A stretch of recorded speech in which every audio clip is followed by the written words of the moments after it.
Olá, bom dia a todos. É uma imensa satisfação poder estar aqui, trazer algumas ideias relacionadas à análise econômica do direito, a convite dos organizadores. Agradeço na pessoa do Luciano Tim, um querido amigo, já de há muitos anos. E, ouvindo a palestra do professor que me antecedeu, fiquei pensando sobre os limites, logicamente, os limites da intervenção. E o professor acabou dizendo it's necessary to regulate to some kind of subject, not a general regulation. E é isso que eu penso, porque, por exemplo, em termos de normas societárias, é necessário criar confiança. Criar confiança para que o investidor opte por uma determinada companhia ou um determinado projeto e acredite que aquele projeto vai lhe dar um retorno. Aí eu saio da esfera simplesmente de uma confiança pessoal e preciso que a confiança seja reforçada, estimulada, entendo eu, pelo direito e pela norma. Aí cabe a regulação. Agora, regular não significa necessariamente ter-se a eficiência. Eu quero dizer, eu tenho as normas formais, tenho as normas informais, todas elas compondo o que na teoria econômica, na figura de Douglas North, nós chamamos de instituições. As instituições são as normas do jogo, as organizações, dentre outros agentes, incorporam as companhias, que é o objeto do meu raciocínio aqui, e as instituições e as organizações estão inseridas todas num sistema econômico, que no Brasil é o sistema capitalista. E no capitalismo, sem dúvida, que as empresas são essenciais, porque as empresas são o principal agente econômico, e sem ele eu não terei verdadeiramente um regime capitalista. Ora, se eu preciso das empresas para o desenvolvimento do próprio sistema que adotamos, qual é o problema no capitalismo? O professor disse também que temos problemas governamentais estruturais no Brasil, ele disse, mas nos Estados Unidos também. Usou a mesma frase, a mesma expressão para dizer, lá também nós temos problemas com o capitalismo. O problema do capitalismo é porque ele pode ter se perdido no tempo, pode ter perdido as características que eram a sua verdadeira riqueza. Zingales, também da Universidade de Chicago, no seu livro Capitalismo para o Povo, ele diz que o grande problema do capitalismo apareceu no momento em que as empresas passaram a ser as mentoras do regime e não o mercado. Isso faz a total diferença, e é o que a gente vê no exemplo brasileiro também. Ou seja, as empresas, as grandes empresas, comandando o Estado, por meio da corrupção, por exemplo, é uma forma de comando, e não mais um capitalismo pautado no que realmente conta. E o que realmente conta é, entendo eu, é o mercado. E quando eu digo mercado, é competição. O que eu não posso ter é nem monopólio político, nem monopólio empresarial, aliás, nenhum tipo de monopólio. Porque o monopólio, ele impede que eu tenha a troca. E a riqueza do sistema capitalista e dos regimes que primam pela liberdade é poder ter a troca. Daí que a essência de quase tudo que se possa pensar em termos de desenvolvimento pode ser subtraída da competição. E o melhor ambiente de competição é o ambiente do mercado. Mas, se eu tenho um excesso de concentração empresarial, especialmente do sistema financeiro, ou que envolva finanças, é que os excessos podem despontar. e comprometer o sistema e causar os prejuízos que causa, como eu disse, no Brasil, mas causa também nos Estados Unidos, até porque esta concentração empresarial permite que haja uma verdadeira confusão entre o que é o interesse empresarial e o que é interesse público. E daí o doutor Sérgio Moro trouxe a ideia, quando alguém financia um partido, é natural que aquele que financia o partido queira determinados resultados. Aliás, é por isso que ele financia, não é porque ele é um bom sujeito, é porque ele quer um resultado. Mas existe uma diferença entre se querer um resultado que seja compatível com o interesse público, estou pensando isso no financiamento legal de campanha, e se privilegiar um resultado que não seja compatível com o interesse público. Aí, eu terei, como eu disse, essa confusão entre o interesse da companhia e o interesse público de forma nefasta, e vemos isso no exemplo brasileiro hoje. Difícil ainda é a gente chegar à conclusão de qual é a mão da intervenção, qual é o peso que essa intervenção deve ter, especialmente em relação à economia.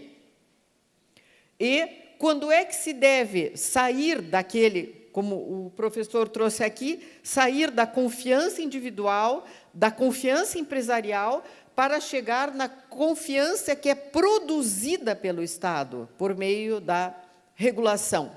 Esta mão é complicada. Porém, me parece que no campo do direito societário, eu preciso da mão, da norma, eu preciso da definição, eu preciso criar a confiança, como eu disse, de forma diferenciada. E criar a confiança porque as companhias são fundamentais para o sistema. E é delas que devemos esperar que derive o desenvolvimento do nosso país, da sua ação, da economia, e não das ações pontuais do Estado. Agora, a lei efetivamente conduz ao aprimoramento, ela melhora o ambiente econômico, o ambiente social. Já lembrando novamente, as instituições são as regras do jogo, as organizações são os jogadores, e há uma influência entre ambos que se processa o tempo todo. Havendo essa influência, seriam as normas o instrumento ideal para, como eu disse, se promover o desenvolvimento? Aí, o próprio Douglas North, ele traz uma mensagem, que eu acho uma mensagem que nos frustra, dizendo que, frequentemente, as instituições deixam de ser eficientes. As instituições não são eficientes, frequentemente. Então, há instituições eficientes e não eficientes, mas, frequentemente, elas não são feitas para serem eficientes. As instituições formais são feitas porque houve esta expressão do interesse dos grandes grupos, influenciando o legislador, e daí derivando uma norma. Só que essa norma derivada do processo, ela pode ou não ser compatível com o interesse público. Volto a dizer, ela pode ser. Não significa que ela seja necessariamente e o tempo todo incompatível com o interesse público. Neste sistema,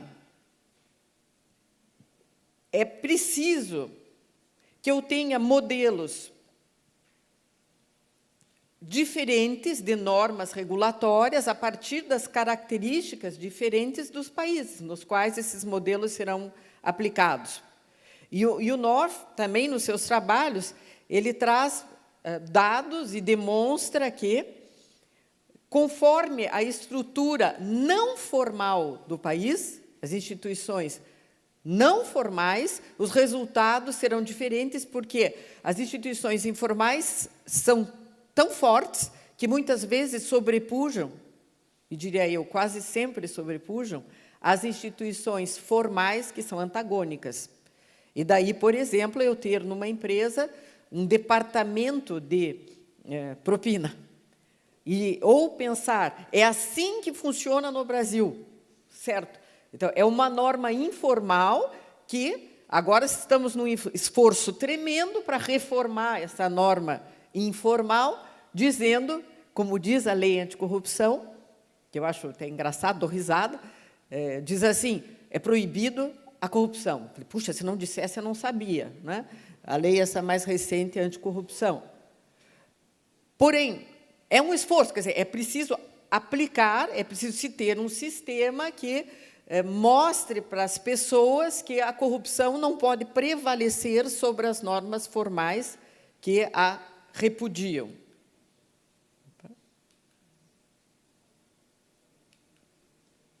Parou. Foi. Como eu disse, às vezes a lei vem para dizer o óbvio. E acabei de mencionar, é óbvio que a corrupção não deve ser respaldada por instituições informais, mas eu precisei de uma lei para dizer isto. Que pena, que pena, que eu precisei de uma lei para dizer o óbvio nesse campo. As instituições informais, quer dizer, as crenças, e daí essas crenças, elas precisam e muitas vezes interagem com as normas, que eu posso levar isso para o lado bom ou para o lado ruim. Eu posso ter uma interferência levando a um desvirtuamento da norma em prol de um resultado que não é um resultado desejável, ou ao contrário. Posso ter essas crenças estimulando uma conduta adequada. E Zingales acompanha o pensamento de North também, ao admitir que as normas sociais são mais efetivas do que as normas legais, e daí, então, corroborando a conferência anterior, a confiança que deriva da sociedade, seja do ambiente familiar ou do ambiente corporativo também, pode ser mais eficiente por ser menos burocrática, por estar sujeita, quem sabe, a um menor grau de influência dos grupos, a resultados mais pertinentes, mais desejáveis do que as instituições formais. Agora, em termos de direito societário, não vejo como conceber uma estrutura, por exemplo, de uma sociedade anônima, sem ter uma norma de sociedade anônima que busque a proteção dos minoritários, dos investidores, porque sem investidores eu não tenho negócio. E fica difícil realmente eu imaginar que possa existir alguma organização social tão evoluída que não precise de normas para definir, por exemplo, o credor. O crédito que lhe é devido não pode atingir, via de regra, os acionistas, não pode atingir os sócios. Sim, então vou respeitar esta norma e não farei a busca do meu objetivo perante o sócio. Se não tiver uma lei que defina isso, dificilmente será uma prática social. Quer dizer, eu preciso da norma. Por outro lado, eu preciso garantir minoritário, investidor. Você não vai ser tripudiado pelo controlador no momento em que os seus interesses estiverem em conflitos. Eu preciso garantir o direito das minorias.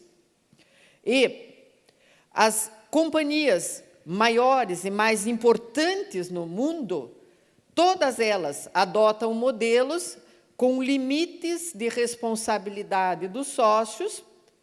Agora, é difícil você confiar e investir num país em que você não sabe exatamente como é que vai acabar essa história, né? Isso reduz a atratividade de parte do investidor.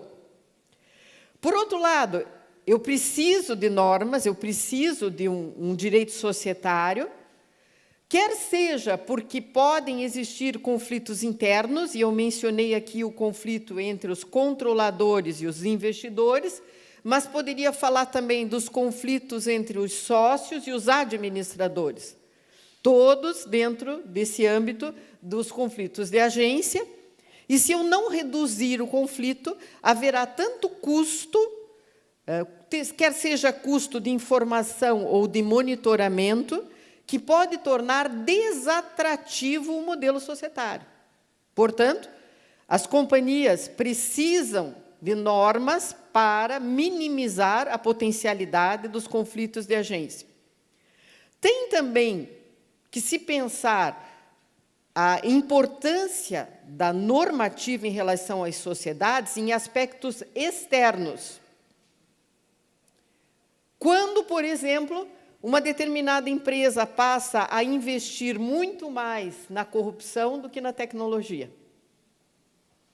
Esse ambiente não pode ser reforçado pela estrutura formal de um Estado. Ao contrário, eu preciso de sistemas que minimizem o risco, por exemplo, do rent-seeking, que mencionei aqui. Portanto, as normas de direito societário, elas produzirão impacto, sem dúvida, na competição, propiciando maiores e mais diversificados investimentos, propiciando também um ambiente em que seja mais interessante investir em tecnologia do que investir em desvios ou na corrupção. Como minimizar conflitos internos e, ao mesmo tempo, estimular investimentos? E aqui eu tenho duas soluções possíveis, que entram muito no aspecto da confiança via Estado e da confiança privada, que é, eu terei as normas aplicáveis, tem uma norma na 6404, na Lei das SAs, que busca, por exemplo, uma proteção dos minoritários, quando prevê o tag along, lá os 80% que se paga, quando da venda do controle, por exemplo. Mas eu posso também estimular um ambiente de confiança por meio de normas que não são normas estatais.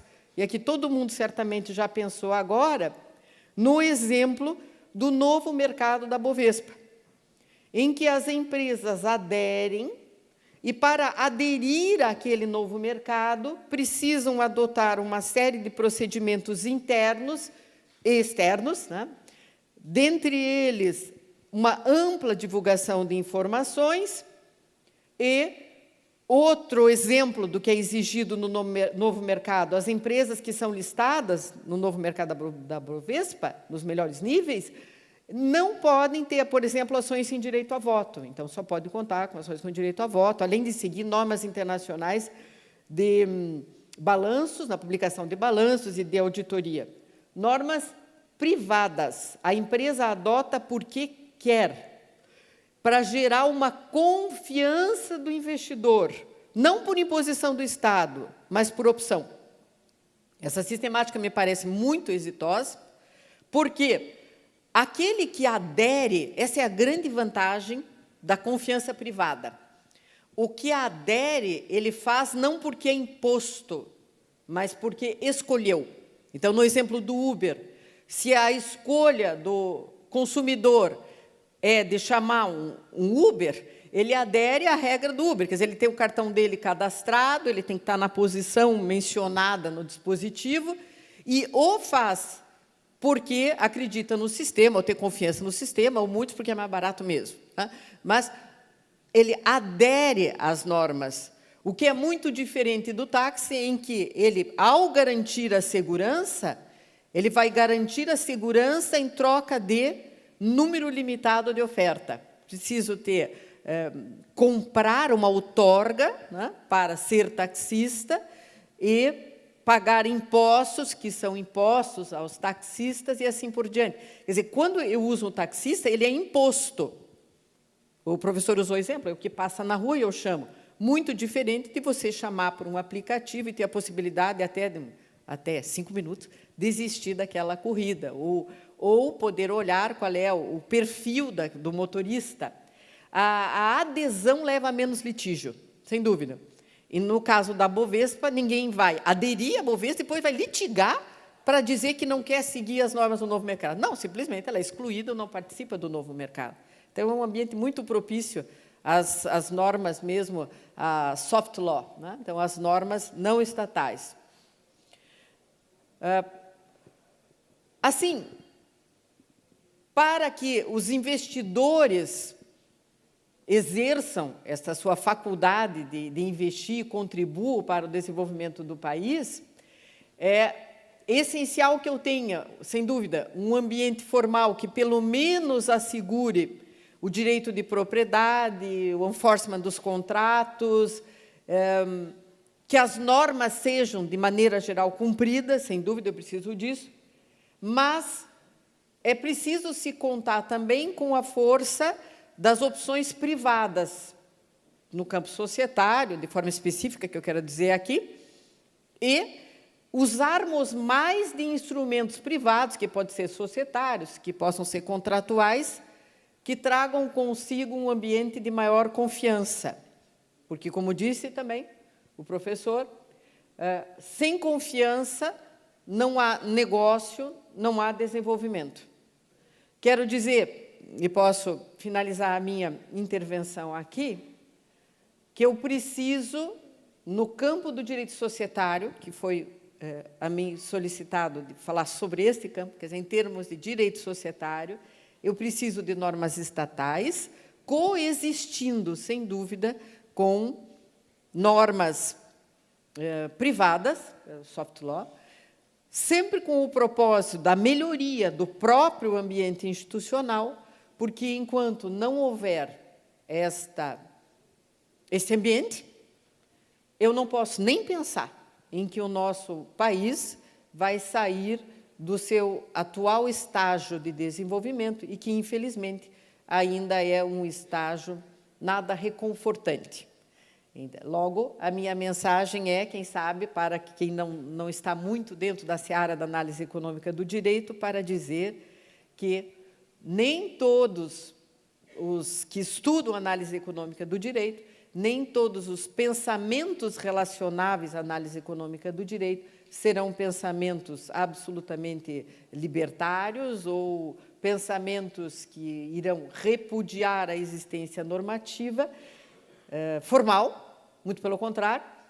Nós podemos pensar em diferentes ramos do direito, em diferentes necessidades sociais, para concluir sobre esta famosa e difícil mão do Estado, que é o oposto da mão invisível, e, sobretudo, qual será o peso dessa mão e o peso de uma intervenção que se pretenda uma intervenção eficiente.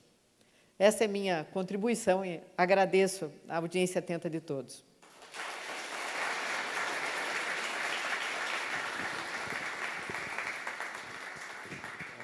Bom, pessoal, eu acho que nessa primeira parte da manhã, antes de a gente abrir para as perguntas, né, a gente pode dizer que nós tivemos uma sessão sobre confiança, né, em termos gerais, né?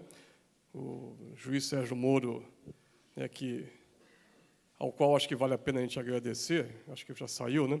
Vale a pena a gente agradecer por, né, basicamente, tentar restituir a nossa confiança, né, nas instituições brasileiras, né? Acho que a primeira parte, a grande mensagem da Lava Jato é essa, né? E a segunda parte da manhã, né, as duas conferências do professor Todd Henderson e da professora Márcia, né, sobre confiança de maneira geral, né, em termos de ambiente de negócio. A gente tem agora mais ou menos um tempo para as perguntas, né? Vamos tentar, se possível, né, as perguntas para o professor Todd Henderson em inglês, né? Então a gente vai ter que, ou então a gente traduz aqui, o professor Tim traduz, eu não sou bom em inglês, né? E a professora Márcia pode ser em português. E como é que a gente faz a dinâmica? Tá, o pessoal tem um microfone, levantou a mão, vamos lá.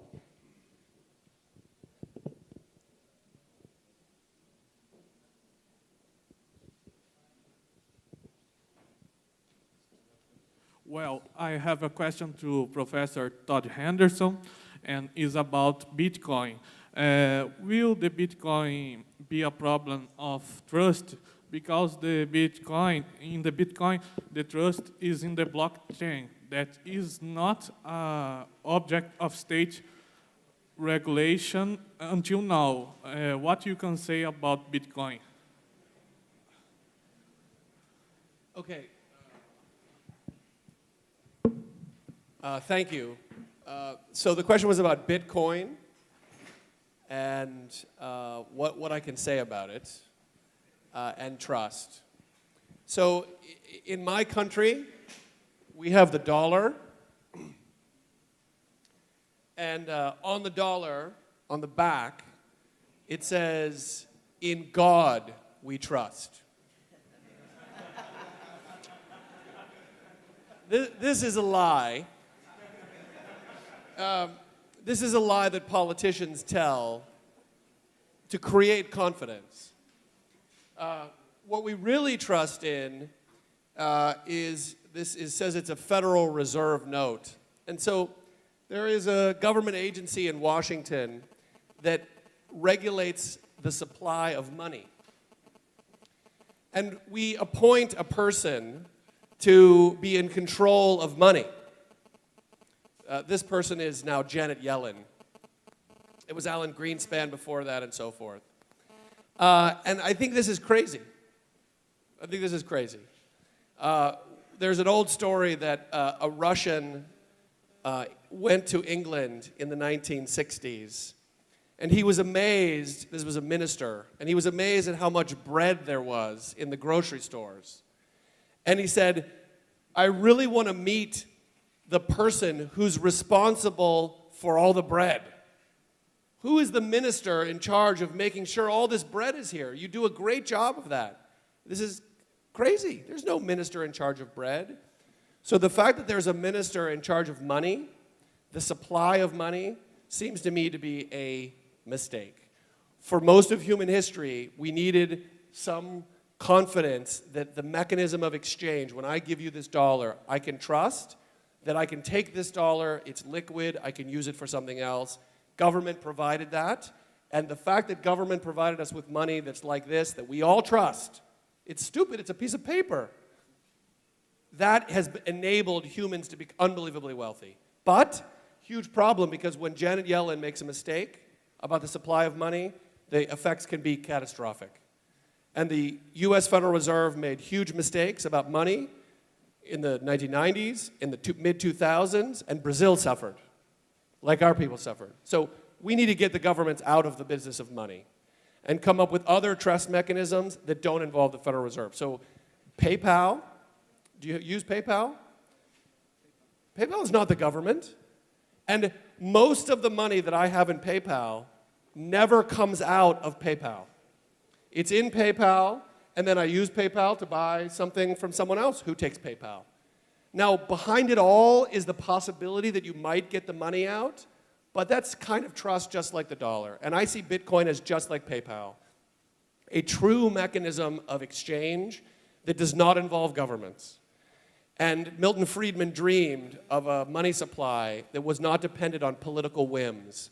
It was dependent on a steady increase, predictable increase in the amount of money in the economy, and I think that's what Bitcoin is. Right now, it's too immature, it's developing, we're figuring out how to use it, and the reason governments are afraid of Bitcoin, and the SEC is regulating Bitcoin and trying to stop Bitcoin, is because it's a competitor to government in its most powerful thing, which is this.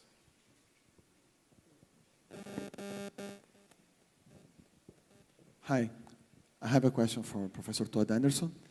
Professor, If you guys could I know Eric, but if you guys just say the name, and maybe in your case, tomorrow you're someone who's going to speak about something, so that we reduce asymmetric information. hi, my name is Eric. I'm a federal judge in Rio de Janeiro. I would like to know do you think that with more and more technology, online dispute resolution can replace the judiciary in solving conflicts? A judge proposing the end of the court system? I'm a big fan, actually. He was asking. I think this was a question about his future.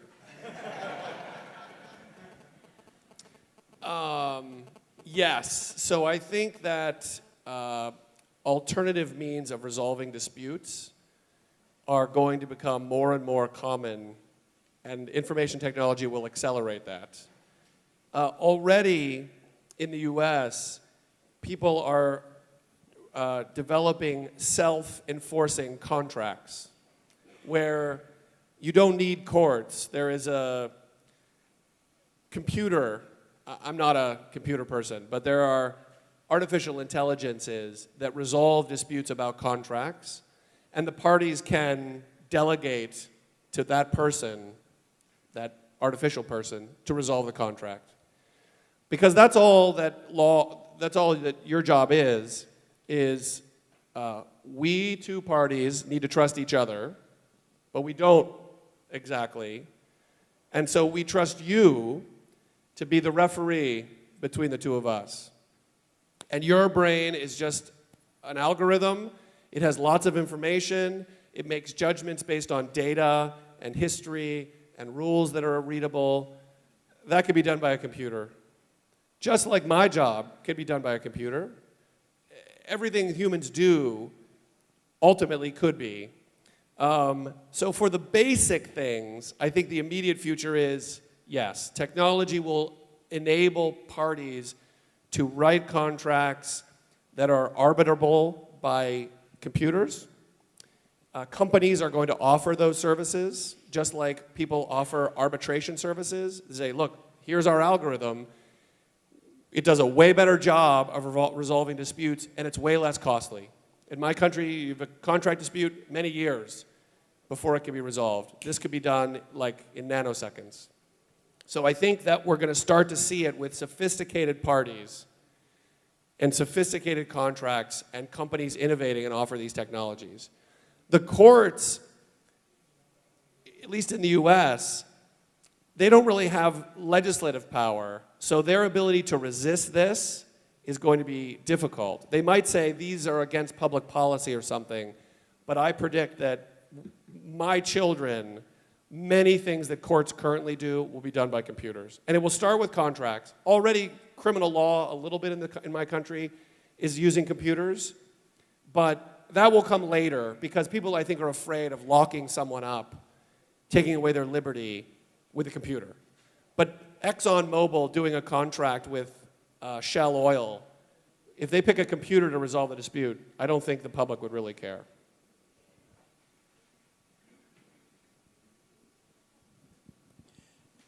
I have a question for both the panelists. I would like to hear from you about market as a space for building trust or not. Considering that market is so centralized, as the second panelist told us, so centralized in big companies, and considering that competition is now going not only through economics, but through all other areas of society. I would like to hear from you if we are building trust or we are building untrust. Sir, could you just tell your name, Cesar please? Busato, economist. Would you like to go first, or would you like me to? Oh. So I think that people who are like me are often criticized for having faith in markets, a kind of blind faith in markets, that markets are perfect. I don't believe this. Markets are human institutions, and so therefore they are imperfect. So my question, the way I framed it, was if you have three types of ways of providing trust: government, markets or businesses, and interpersonal, they compete with each other. And we as consumers who want to cooperate should find for a particular activity the best one. Right now, for money, it's still the government. In the 1980s, for taxis, it was still the government. But for taxis now, I think Uber is better. So I'm not blindly following the market. And of course, in all these areas, the looming issue in the background is monopoly. And of course, the government has a monopoly on violence, and there's no one that competes with that. So the biggest defect of government is that it's a monopolist. If government had competition, then I would trust it more. In the markets, I trust them more than I trust the government in a lot of areas because there's competition. And bad trust providers or service providers, they can go out of business. But, of course, businesses know this, and they don't like competition. You had like Luigi Zingales on your slides, and he famously said, there is no advocate for capitalism, real capitalism. Because businesses, they don't want capitalism. They want to get market share, capture the government, and protect their business. They want a monopoly. I mean, I'm an advocate for true capitalism. But in the real world, people that matter, there are no advocates for pure capitalism. The virtue of the interpersonal trust, the platform trust, is we don't need, there's no monopolist. And the cost of switching that antitrust people talk about is very, very low for an app. If Uber becomes a monopolist, all the drivers out there can switch like this, and I can download a new app like this, and I got somebody else. There's no stores that are built out, there's no big infrastructure, the information costs are very low, so all the problems that create monopolies, they sort of go away in an age of ubiquitous information. So I'm concerned about monopolies, mostly government, second in the big business. I'm least concerned about them for the trust platforms.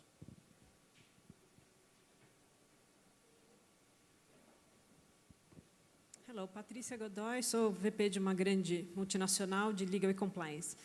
I would like to start the question with the title of your presentation. It says Hacking Trust.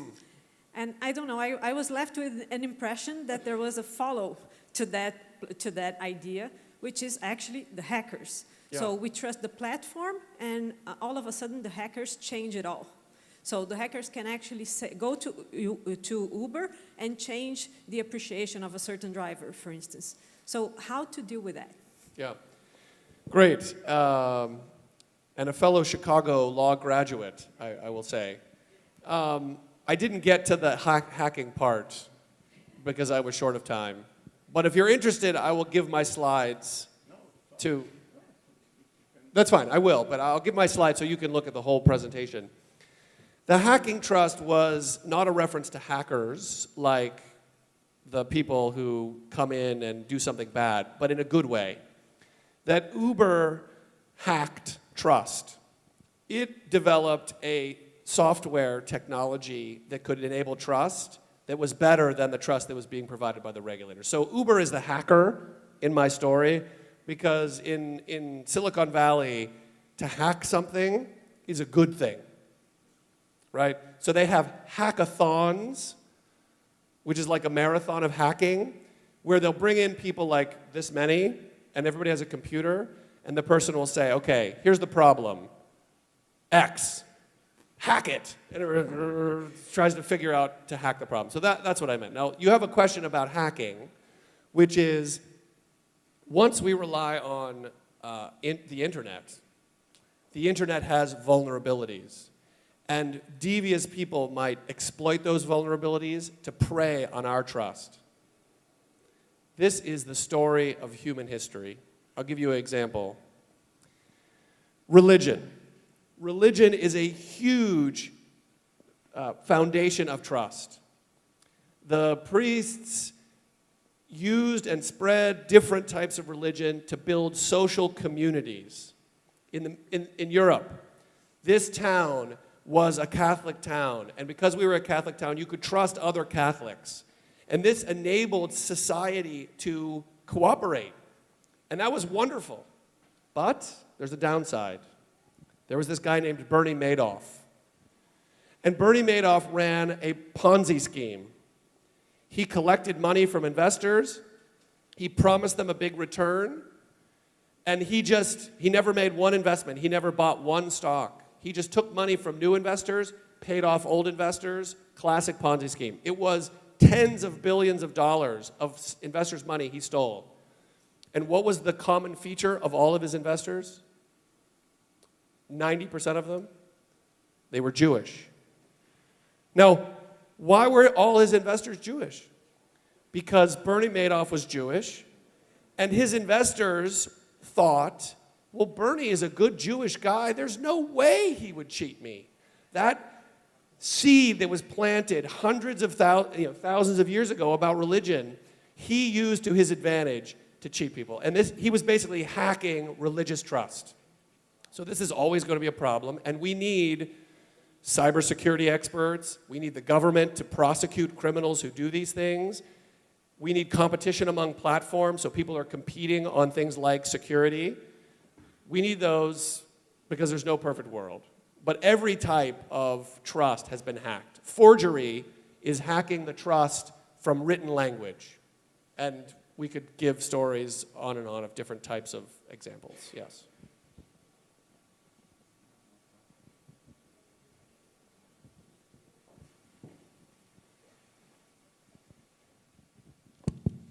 Hi, my name is Marcos. I'm a lawyer and also a member of the State Institute for Law and Economics.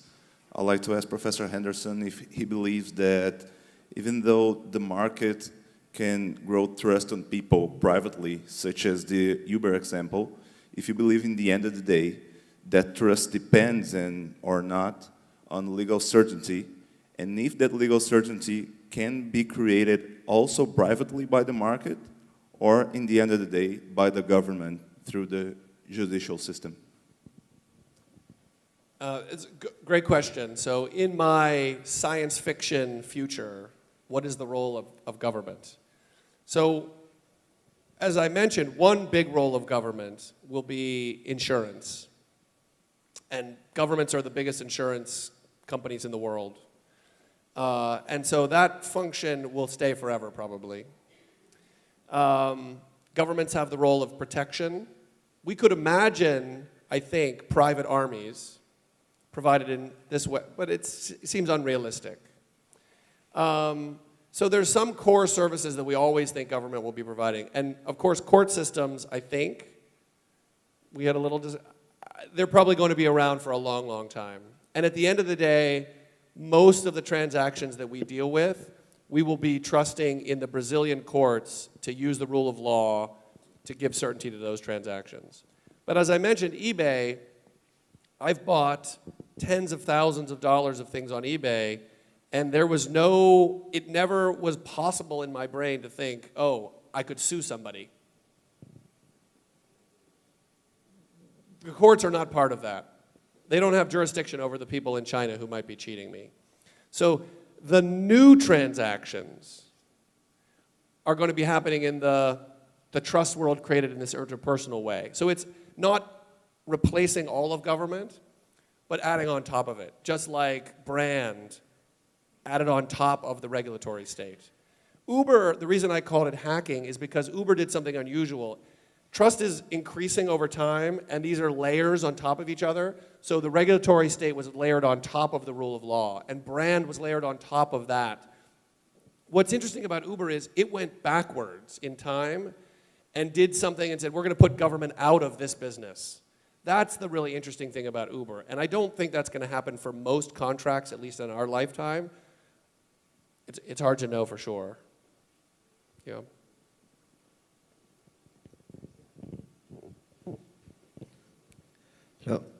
Hello, Professor Anderson. I'm Ivo Dico. I'm a law professor and lawyer, and I have two-fold questions for you. Do you know any case where the rule of law was destroyed recently, and what the impact of that on trust? And when I mean destroy, meaning without destroying a state, because of course in Africa we have failed states. But are you aware of any case where trust in law was actually shaken? Great. So I started with Somalia, which is a state without a government, really. And it's the poorest place in the world. And the big difference between Somalia and America, the biggest difference, is the trust created by institutions. The people in Somalia are born with intelligence and possibility. Their institutions fail them. So when I talk about getting the government out of certain businesses, I'm not imagining a world with no government. The institutions of government are absolutely essential to making trust. But I think the problem is that because that's true, government becomes indispensable in people's minds, and therefore additional trust, people think that has to be provided by the government. And that's the mindset that I'm trying to get out of. So my story is kind of from the US standpoint, that we've matured to the point where additional spending on government creating trust, the marginal dollar for trust creation in government, is not efficient, or not as efficient as a marginal dollar being spent somewhere else creating trust. And innovators are coming up with new trust delivery mechanisms. They don't think of it this way, but that's what they're doing. And those innovations offer the possibility of delivering additional trust. Now, if you're Peru, where I was, I don't think Peru has enough government trust creation. They have too much government in some places. One of the people there that I visited with, he said, none of the people I work with have driver's licenses because it's too difficult to get them. So like way too much government bureaucracy. But then on the other hand, way too little government in other areas. So I think Peru could have their government be investing a lot more in creating government institutional trust. For us, I think America has spent its last dollar well spent on government trust. And what I want is to unlock the possibility of new kinds of cooperation that don't need the governments. I want to trust more people in Brazil, and relying on Donald Trump to sit down with Temer, do you trust that to build trust between our peoples? I don't. But I know that eBay and Uber and those kinds of platforms offer us the chance to trust each other in ways that are way better.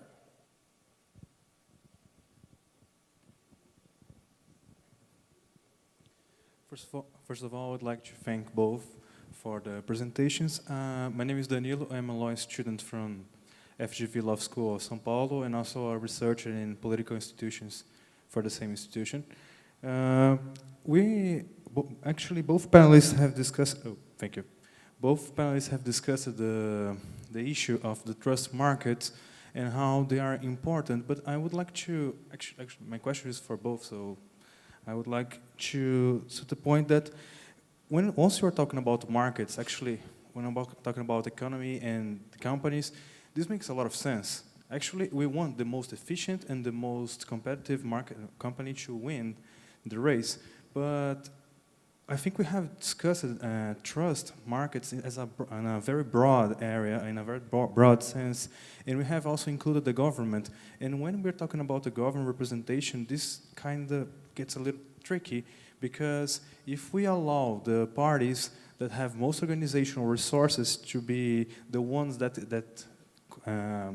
they actually control the representation in the Congress, what do we have is the lack of representativity for the groups of the population that are not, I'm not going to say less qualified, but they are in a vulnerability state.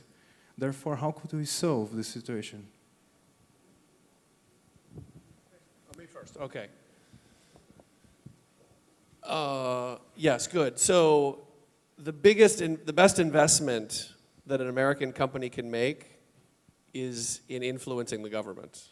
There have been some economists who have done recent studies that say that $1 spent trying to influence government, the case involved a tax law, and in this case, for every dollar that the company spent influencing politicians in Washington, they got back $15,000.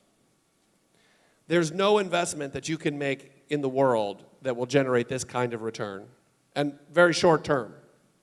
So this is sort of the point, that the positive of government is that it can create trust. Hammurabi did it.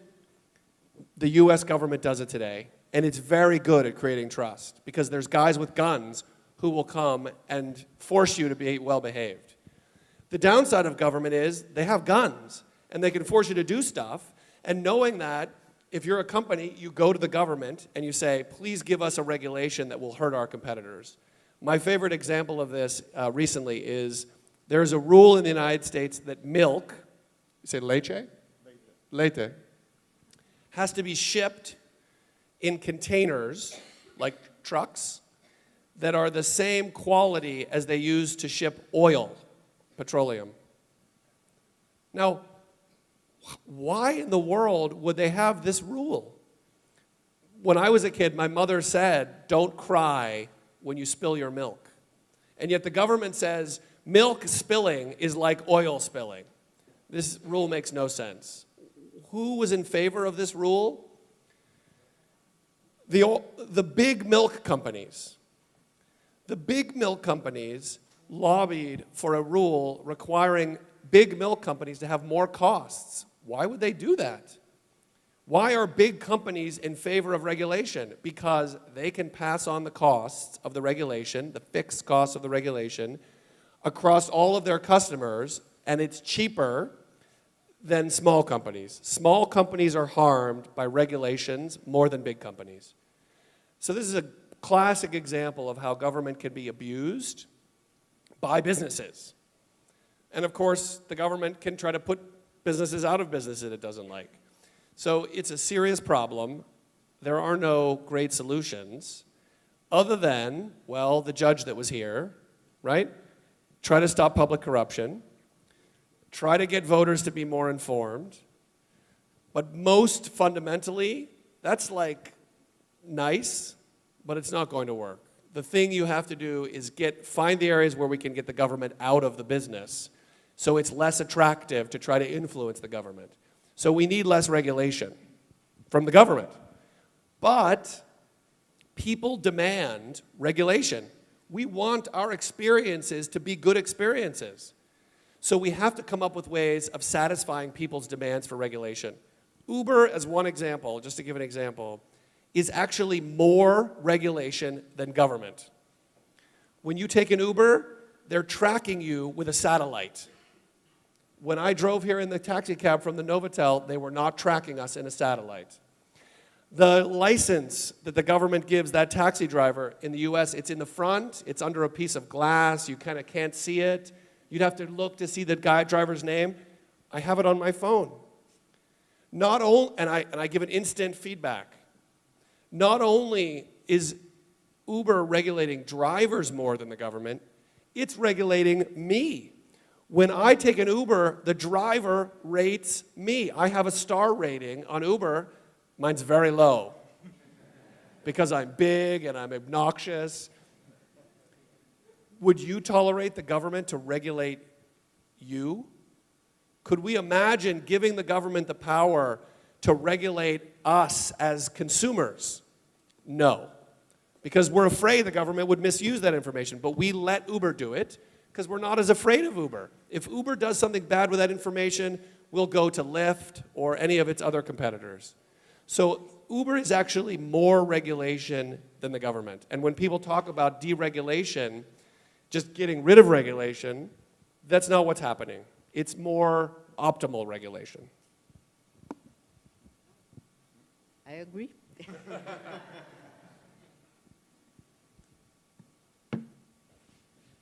Nós, só para falar vou give an example in Portuguese about that. Exemplo que eu sempre dou em aula é essas tomadas, essas malditas tomadas com 3 pinos. Isso alguém convenceu alguém do governo que isso era bom. E nós tivemos que criar toda uma. We have recently changed the what you suffer from. You know, that was a new regulation that changed the. I don't know in English. Outlets. The free plugs. Yes. Ah.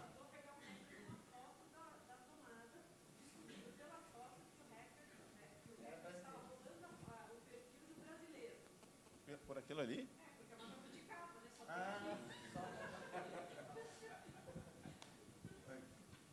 Okay, good morning, everyone.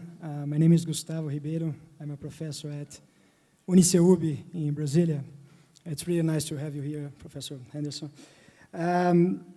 If I could back to your imaginary future world and the remaining roles that governments will keep, at the end, would you consider or not that the government should keep the monopoly of the issuance of money.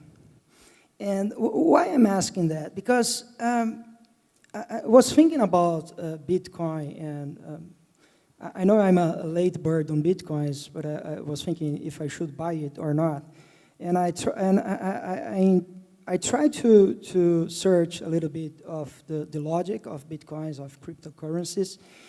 And then I started to study, and the thing is, okay, you have to trust something which they call a double loop cryptography for sending money.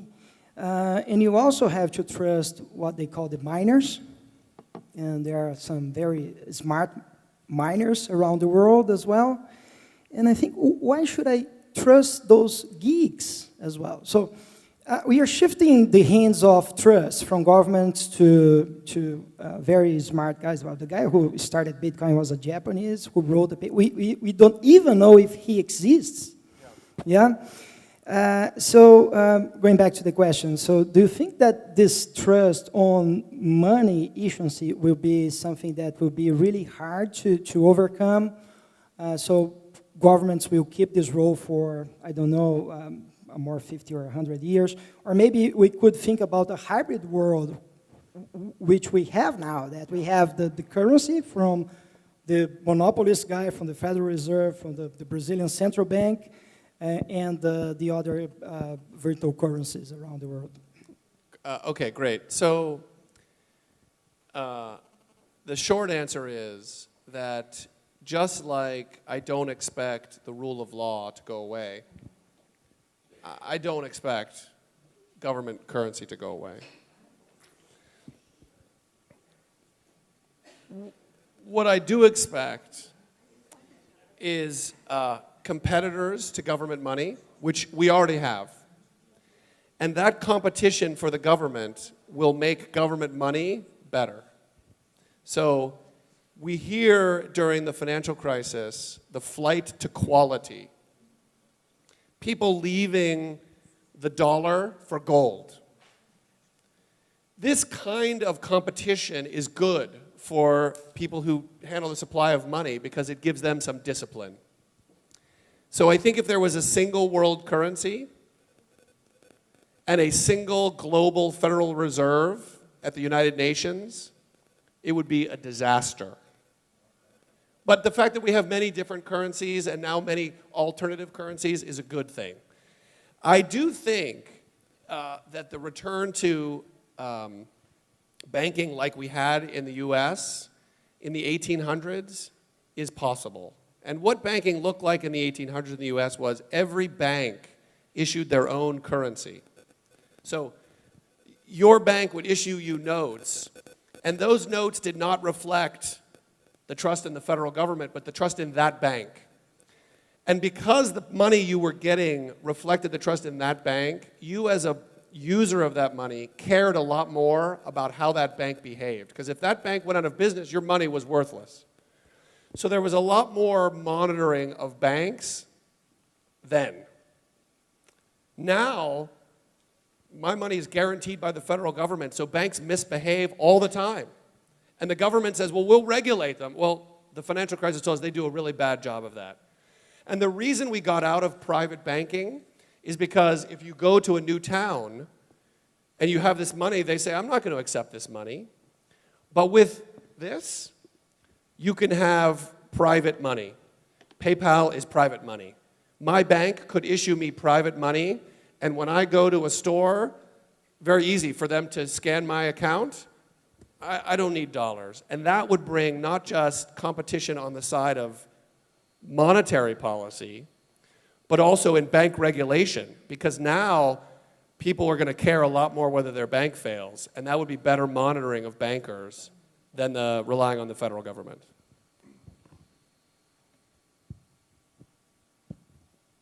Bom, agradeço, então, dou encerramento a esse painel, dado o avançado da hora. Agradeço a todos a brilhante exposição, aqui o painel excelente, com a presença do professor Todd Henderson, a professora Márcia Carla, aqui sobre a presidência do professor Chiquida, presidente Luciano Tim, agradeço muito a participação. para fazer a tradução, não foi necessário. Agradecemos muito, agradecemos aqui toda a assistência, a presença de todos, e só façamos o registro aqui, o aviso que os trabalhos iniciarão, muito embora previsto a 1h45, com um pequeno intervalo maior, às 14 horas. Tá? Vamos iniciar, então, nas salas que estão listadas no roteiro, salas 803, teremos o primeiro, então, evento sobre ambiente, economia e desenvolvimento, com o professor aqui da casa, Delton Winter, o juiz federal Gabriel Vedido, TRF4, sobre a presidência da mesa, a professora Amanda Flávia de Oliveiro, da Universidade Federal de Minas Gerais.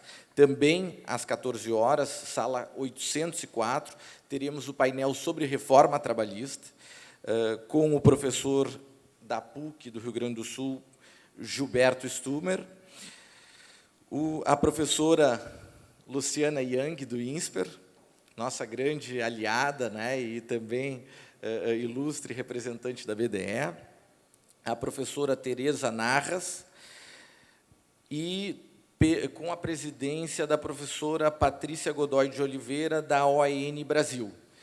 Também um terceiro painel ainda, às 14 horas, na sala 805, sobre tributação, economia e desenvolvimento, com a participação aqui do ilustre ex-presidente do IDERS, da BDE, professor Cristiano Carvalho, a participação também do professor da PUC do Rio Grande do Sul, professor Paulo Caliento, o desembargador convocado, juiz convocado, ou acredito já desembargador, professor Leandro Paulsen, e sobre a presidência também do nosso querido colega aqui, professor da Casa, Direito Tributário, professor Ederson Garim Porto.